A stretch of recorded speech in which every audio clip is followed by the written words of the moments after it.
Hello bachcho, let's see this question. If 9 gram of H2 is electrolyzed completely with 50% current efficiency, then 1 Faraday of electricity will be needed, 3 Faraday of electricity is needed, 5.6 liter of O2 at STP will be formed, 11.2 liter of O2 at STP will be formed.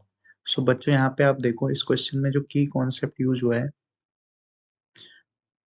उस की concept में आपको ध्यान रखना है कि H2 जो है उसका जब इलेक्ट्रोलिसिस होता है तो आपके पास H2 प्लस हाफ O2 बनता है और ये रिएक्शन अलग अलग होती है। मान लो कैथोड पे हो रही है तो H2 का रिडक्शन होगा 2H2O plus 2 electron H2 gas release होगी प्लस 2OH माइनस।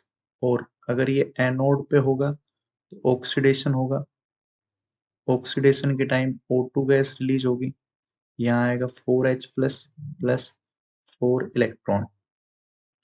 ठीक है, अब आप यहाँ पे देखो 9 ग्राम अगर H2O है, 9 ग्राम H2 में नंबर ऑफ मोल्स कितने हो जाएंगे बच्चों?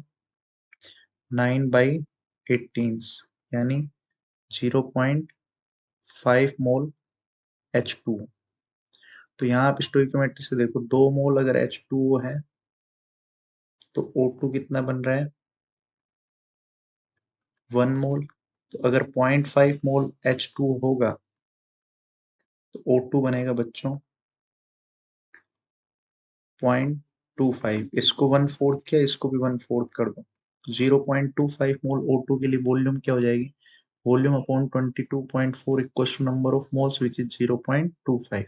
सो वॉल्यूम इक्वल्स टू 22.4 इंटू 0.25 हो जाएगा 1/4 यानी 5.6 litre O2 will be release. ये ऑप्शन सही है, फोर्थ गलत हो जाएगा। इलेक्ट्रिसिटी की अगर हम बात करें बच्चों तो आप यहाँ पे देखो 2 मोल इलेक्ट्रॉन के लिए 4 मोल इलेक्ट्रॉन यानी 2 मोल अगर H2O होता तो 4 फैराडे चार्ज रिक्वायर्ड होता, लेकिन यहाँ पे आपके पास कितने मोल्स हैं? 0.5। 0.5 मोल H2 है तो इधर 1/4 किया आपने तो यहाँ पे 1/4 कर दोगे तो ये हो जाएगा 1 फैराडे। लेकिन ये तब था जब 100% एफिशिएंसी है तो, लेकिन अगर एफिशिएंसी 50% है तो चार्ज आपको डबल सप्लाई करना पड़ेगा 2 फैराडे। तो ये ऑप्शन गलत हो जाएगा, ये भी गलत हो जाएगा। Right answer is option 3। I hope you understand it very well. Thank you. All the best.